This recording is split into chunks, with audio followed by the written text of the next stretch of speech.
Thank you, Richard, so much. Great stuff. Well done. I've got questions for you on Slido, thankfully. And are you ready? I'll do my best to answer them. Yeah, it's quite funny listening back to some of that. That last slide where I was talking about the journey, I hadn't preempted when we put that presentation together, the conversations earlier about things evolving and changing over time. And I think maybe rather than a straight road, and I'm not sure how far along it I am, it might have been a better analogy if I had a few forks in that road, because we don't quite know the direction of travel either. But yeah, I'm not sure things are moving. I don't know if the world is moving quickly, but for myself, my opinion on how things are going to evolve is changing almost every week. You know, it's interesting times. Yeah, I mean, given COVID is not the least of the challenges we've got at the moment. So exactly. Anyway, let's keep you to the point. So I've got questions for you, I think, lined up. So stand by. So the first one is from Chris. How do you convince other teams, such as development, to collaborate and use your tool as opposed to their tools? Or can you consider using Jenkins just for testing? That makes sense? Sort of, yeah. I think it's a couple of questions rolled into one. Yeah, I mean, basically, one of the things in the slides where I've got this, the idea of people working in different silos and throwing the ball over to one another. I think we've done an awful lot to break down silos, and we've done a lot to try and put test tools in developers' hands, but also where developers have written something in a language or in a tool, for example, that they're familiar with, doing what we can to educate testers to reuse that stuff. So I think we're doing it in both ways, but we used to have, as an organization, a very prescriptive way of working. The central test team used a certain series of tools. You didn't really deviate from that. There wasn't a great deal of flexibility, and we've really opened up over recent years to change that.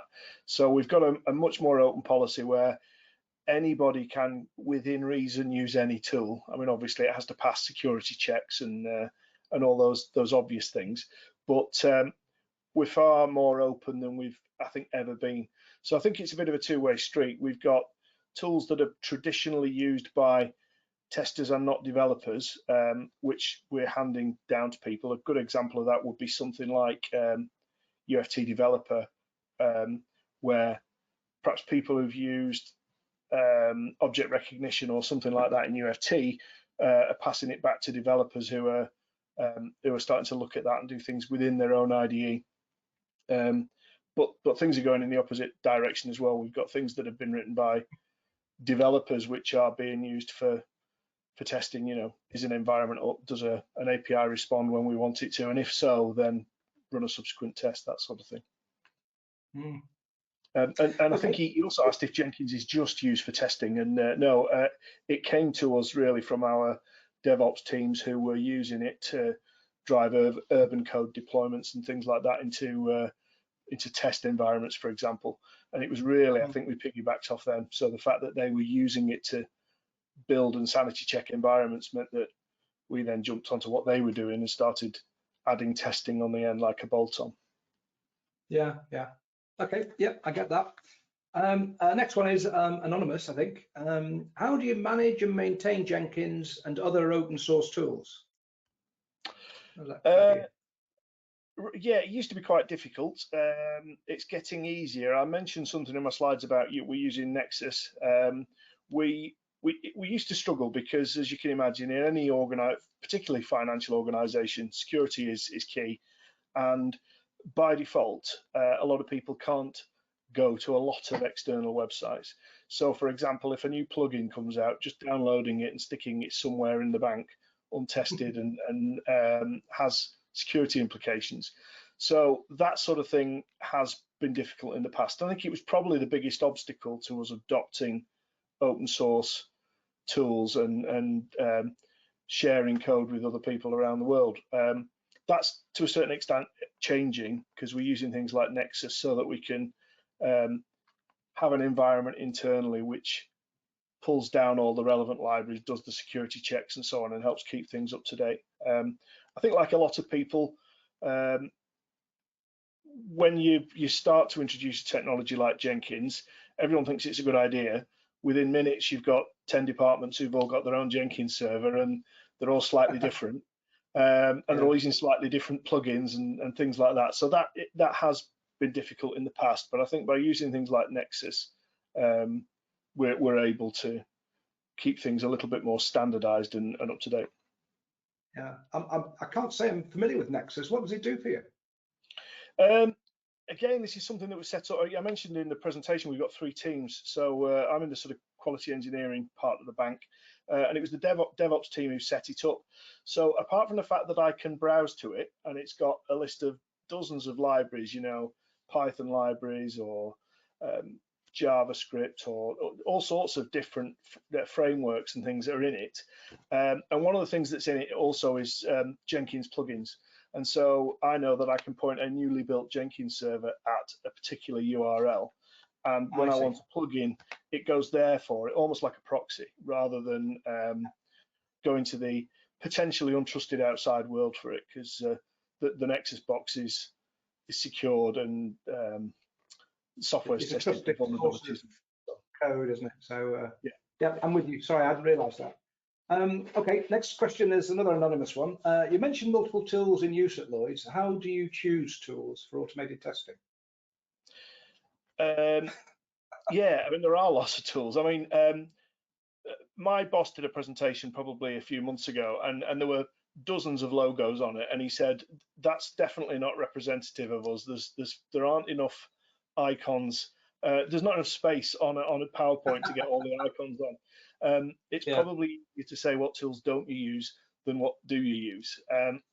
So it is quite difficult. But what we have is some tools that we've used forever and will probably always use. There may be enterprise tools. We've gone through a very long and complex process for getting them approved and getting them into the bank and so on. So those are in and sort of there to stay. But I think the biggest thing that's changed is people coming along saying, I'd like to use a particular framework or a particular tool that none of us have heard of before. The way that now works is we have a team of probably 20 or so people in different departments who effectively have an approvals process. So someone will come along and say, I'd like to use X. We'll then have a look and say, well, have you considered, these 2 or 3 tools that we already have, maybe commercial, maybe open source. And if the answer to that is yes, but it didn't work because of whatever, that's generally a good enough justification for us to say, okay, well, we'll get it. And we have become more flexible in giving people access to a big shared repository, effectively, of tools that people can get access to and adapt to their needs. So yeah, we've changed our way of handling that. So there's still a bit of an approvals process, but it's less draconian than it perhaps once was. Yeah, like probably every other consultant on the planet, we've all done work for LBG at one time or another. And the bad thing about a bank is like they've got every tool under the sun. But the good thing is they've got every tool under the sun. There's an expert somewhere in the organisation. Everything is experience. So it's double-edged. So you have my sympathy, but also I'm jealous. Okay, next one. So I've done that one. From Monica, what do you check in the environments that automated tests are ready? What do you check in the environments that, what do you do to check that in your environments your tests are ready? No errors or other stuff. Does that make sense? Possibly, yeah. Or I'll try and answer what the question I think it is, put it that way. What we typically do is within that series of pipeline jobs, we'll have some tests that run very quickly and we'll try and establish whether an environment's up or not. There's no point kicking off an hour-long performance test that burns test data and then realizing that actually an environment is down and you've consumed some of that data that you've crafted for your test, for example. So what we typically do is we'll have something that we'll check, in order to know whether an environment is up, we need to know the database server's listening on a certain port and the web server's listening somewhere and the load balancer responds and all those kind of things. And so what we'll do is write small tests that basically run through effectively a checklist. Can I log in? Can I get to this URL? You know, those sort of things that happen very quickly. And assuming they pass, then we'll start off the bigger and potentially more complex pipeline jobs. Yeah. Okay, I've got another one from Monica. What test automation tool is your ideal one and why? I don't know if you're allowed to say that. Well, I started off, the very first test tool that I ever used was LoadRunner, and so I'm very fond of it. And I think it's one of those things where it's a bit like your favourite spade in the garden shed. You tend to pick that one up before you pick anything else up. But I am mindful of what somebody said earlier, when all you've got is a hammer, everything looks like a nail. So I am conscious that that's not something that I should always default to. I would say if I had to pick a favourite, it's probably that, but I think it's through familiarity rather than anything else. You know, I'm sort of fond of it because it's tried and tested for me. Yeah, I mean, just to balance the debate about a proprietary and open source, is performance-wise, my favourite tool was something called the Grinder, which sounds a bit kind of unsavory. It sounds like a dodgy website. Really well. Because I'm a Python programmer, so I love it because I can use Python directly. So I don't need to learn anything new. It's fantastic. Yeah, no, I should probably have a look at that, because in the last couple of months, a colleague of mine's introduced me to Python, and I've really started to enjoy it. So some of those things I was talking about earlier, you know, is an environment up? Do the following ports respond? I've been using Python libraries to write little executables that I can just run that will say pass, pass, pass, fail. And so yeah, if it's Python, maybe I should have a play with it. Well, interestingly, it's written in Java, but they use Python as a scripting language. Oh, okay. Which seems to me why we did write it. Well, I don't know. Anyway, whatever. Let's not go there. Okay, I need a couple more minutes. I think we've got. Anonymous, what was the hardest part of your journey towards increased test automation? And another question from Raghavendra, which is related, is what are the major challenges while implementing automation? So, like, you know, what's the hard part about getting tools into place?